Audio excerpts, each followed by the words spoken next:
Welcome to CrossPlatform podcast, where we discuss how to solve productivity news across platforms. I'm Augusto Pinaud, And I'm Art Gelwicks. and we are back to the news of the week. So we have three pieces or two pieces of news really this week. One is Google gives up bidding iMessage and now wants Apple to join Android. And the second news is Windows is coming back to the classroom. And we have a couple of hardware that we have seen in, and that's where our discussion is coming today. So, interestingly, just days after, the Android campaign, and all this, now Google, after it's been lashing for things, some of them deserve it, okay, to Apple and iMessage, some of them deserve it. Okay, Apple should join the standard regardless.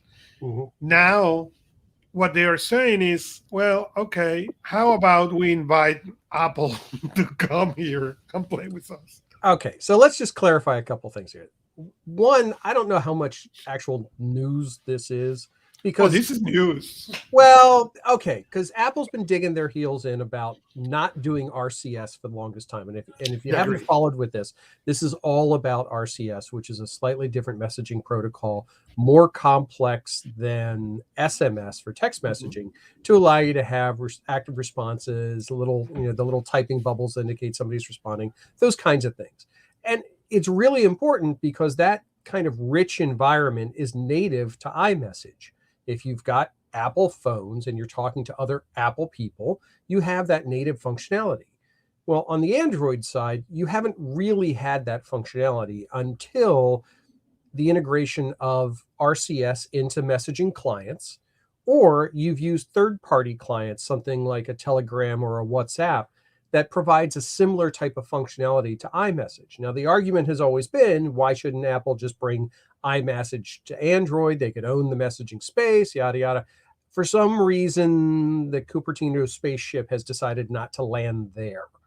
So the push has been, and Google has been driving this push as of late, that Apple should just support RCS. They can do whatever the heck they want, but if they supported RCS, that would solve this particular cross platform issue. And I have to concur. There is no downside in this for Apple. Nobody's going to go and decide, I'm not going to buy an Apple product. I'm going to buy an Android product because Android supports RCS. Nobody's making that decision, or at least there may be three people who make that decision. I may be three people in the world who do it one Yeah, way or the other. I don't think anybody's going to say, "Oh, I'm just not going to stop using Android because Apple do not have." I'm It's an not a big problem. Android hardcore guy, and even I'm not making that choice. So when we look at this, I don't understand what their hesitancy is to providing support for this protocol unless they think it's going to water down their experience. I don't.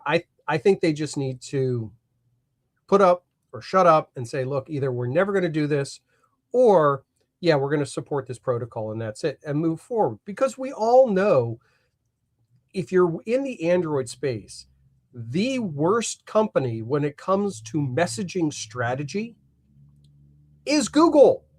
They can't make up their mind on a messaging client to save their lives. So the odds are very good that whatever client they have currently that they're supporting is going to change. Now, the fact that Google's messaging APIs are now going to support RCS, so that when somebody writes a messaging app, let's say a Samsung or somebody else who provides a messaging app like a Textra, they can then support RCS natively. That's a good thing. It's a good thing for everybody. I have yet to hear a coherent argument to say, oh, no, we shouldn't be doing this. We shouldn't be doing this. They just need to go ahead and do it. And maybe you can explain it to me, Augusto.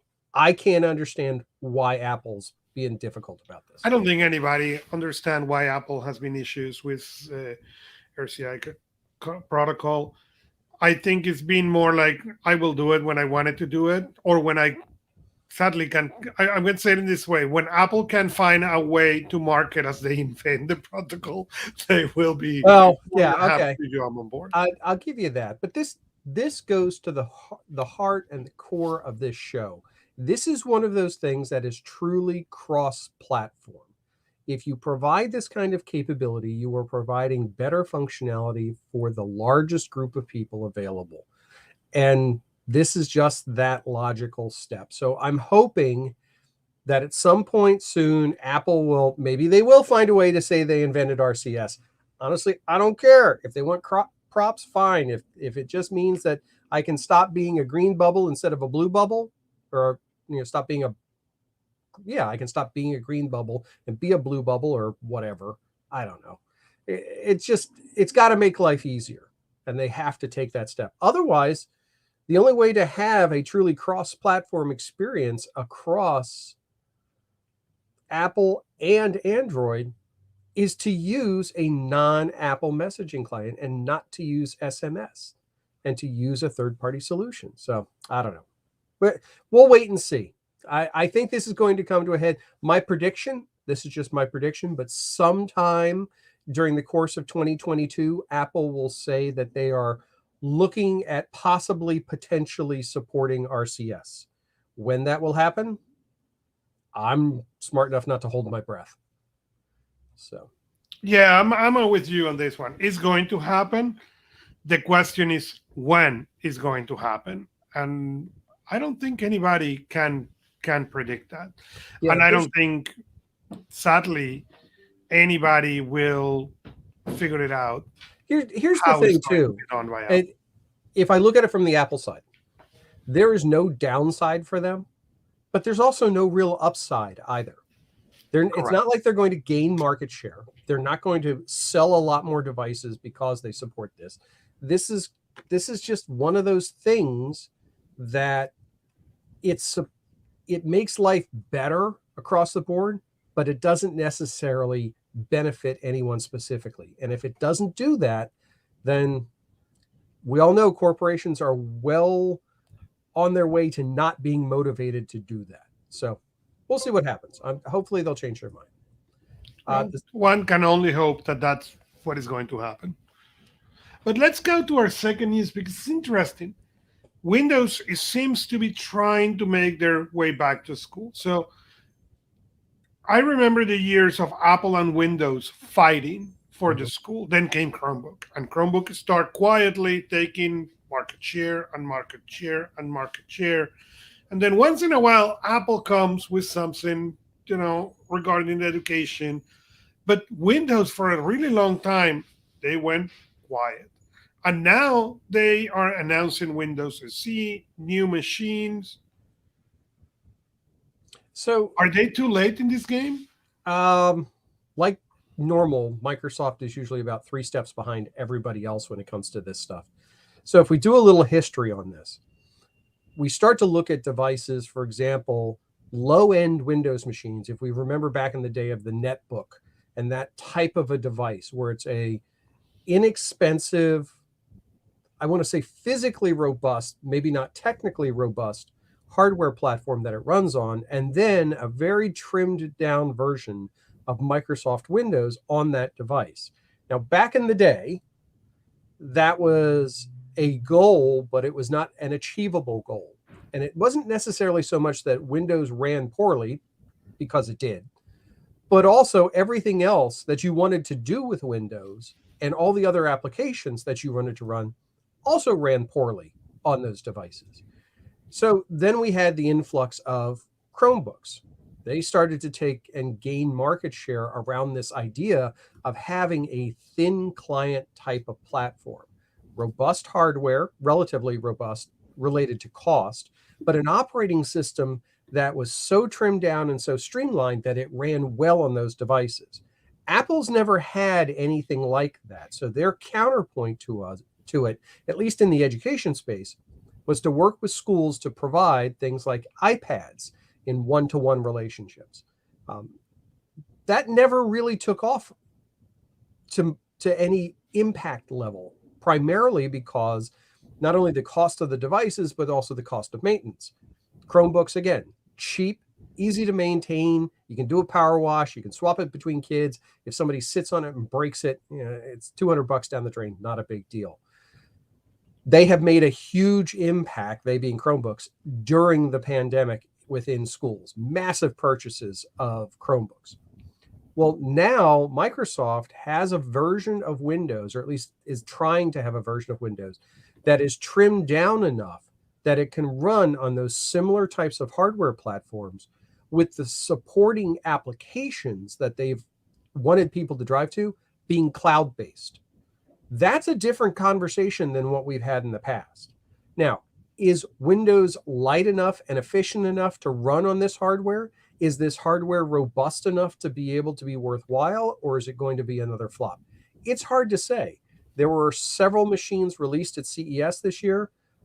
Lenovo had some. There's a couple others that came through that are that same, what we would envision a Chromebook type of configuration to be from a hardware standpoint. But they're coming from companies like Acer and Asus and Lenovo and Dell and HP.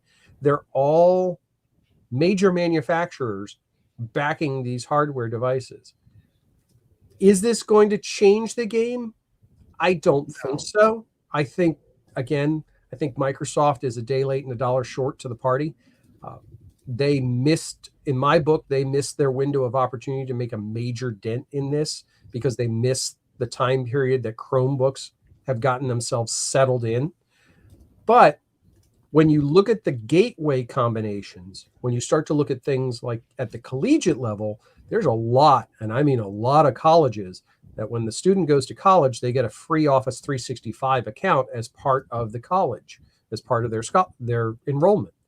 Well, that's that natural dovetail. And if they can start to push that back down the feeding chain, back into the high schools and the middle schools, and even all the way down to the elementary schools, now you're making sure that you have students that are still brought from day one on that Microsoft ecosystem all the way up and through school.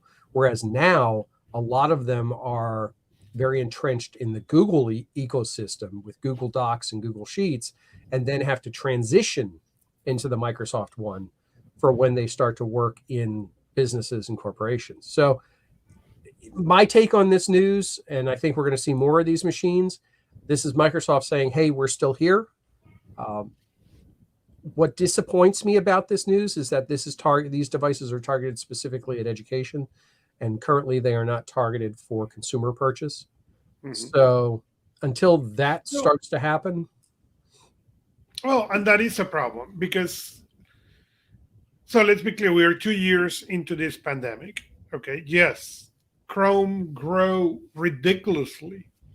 Okay. During 2020. Okay. It was ridiculous. Why? Because, well, look at or at least I have friends with little kids, okay? And they were now, everybody's coming home, everybody needed a machine, how you're going to do homeschooling, but that, it's water under the bridge, okay? Mm-hmm. People who needed a machine already got that machine in the last 24 months. My question is, it's Windows now taking the approach that Apple is taking. Like, okay, once in a while I go and make a big splash of news on this, but I'm keeping this niche that I work with on the education market, or it is really coming seriously at this. I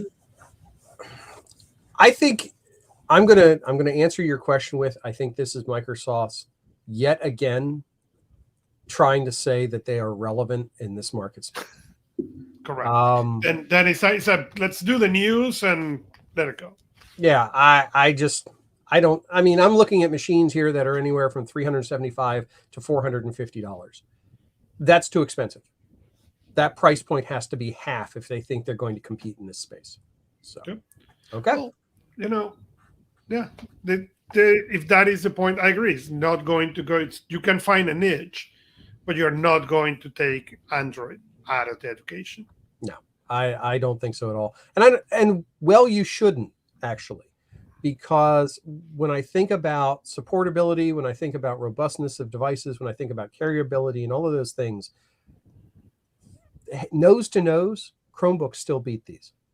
And I'm a Windows guy, and Chromebooks still beat these. Mm-hmm.